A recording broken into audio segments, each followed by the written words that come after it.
আমরা ছোটখাটো করে একটু ভাইফোঁটার আয়োজন করেছি, যতটুকু সম্ভব হাতের নাগালে যা কিছু আছে সেগুলো দিয়ে যে রেডি করতেছি, এখন দিব।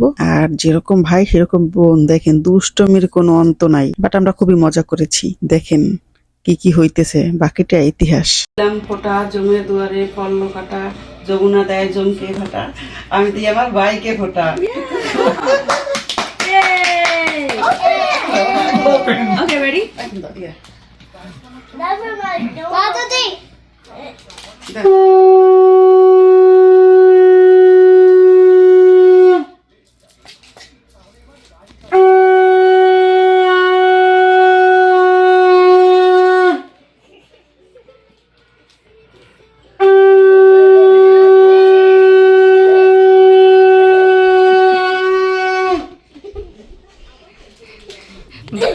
ভাই তো আইসক্রিম খাওয়াতে ব্যস্ত। Mom. Give cocoa দিব। খাবার মিষ্টি আছে খাবে আইসক্রিম। এই যে দাও তোমার টাকা। $10. দাঁড়িয়ে একটু খেয়ে দেখো তো। No! আইসক্রিমের সাথে কেমন লাগে একটু খেয়ে দেখো। এই তো গুড বয়।